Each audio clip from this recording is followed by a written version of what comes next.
నీళ్ల మీద రేవంత్ రెడ్డి ప్రభుత్వం నీచ రాజకీయం చేస్తోందని ఎమ్మెల్సీ కవిత అన్నారు. తెలంగాణ జాగృతి ఆధ్వర్యంలో నీళ్లు నిజాల అంశంపై రౌండ్ టేబుల్ సమావేశాన్ని నిర్వహించారు. నీళ్ల విషయంలో రాజకీయం చేయడం మానేసి నిజాలు చెప్పాలని కవిత అన్నారు. రాజకీయాలకు అతీతంగా కాంగ్రెస్ ప్రభుత్వం రాష్ట్ర ప్రయోజనాలను కాపాడాలని కవిత తెలిపారు.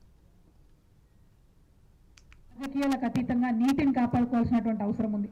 ఆంధ్ర పాలకులైనా, మహారాష్ట్ర వాళ్ళైనా, కర్ణాటకలైనా నీటి విషయం వచ్చేటప్పటికి పార్టీలకు అతీతంగా వాళ్ళందరూ ఒకటవుతారు.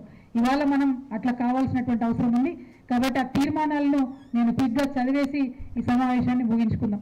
మొదటి తీర్మానం, మేడిగడ్డ బ్యారేజ్ని పునరుద్ధరించాలి, కాళేశ్వరం ప్రాజెక్టు లింక్ 1 పూర్తి స్థాయిలో వినియోగంలోకి తేవాలి. రెండవది, ఇరిగేషన్ అడ్వైజర్ పోస్ట్ నుండి ఆదిత్యనాథ్ దాస్ గారిని తక్షణమే తొలగించాలి.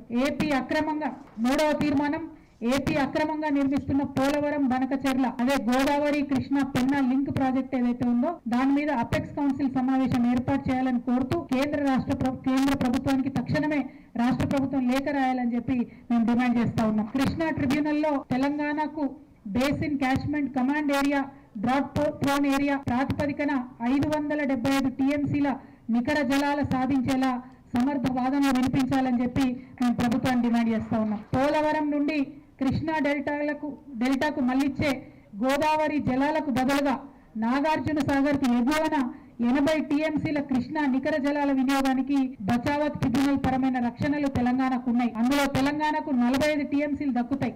ఇప్పుడు పోలవరం నుంచి 200 టీఎంసీలు మళ్లించాలని ఏపీ ప్రాజెక్టు చేపట్టింది. కాబట్టి మిగిలిన 120 టీఎంసీలలో తెలంగాణకు 80 టీఎంసీల నికర జలాలను కేటాయించాలని ఈ సందర్భంగా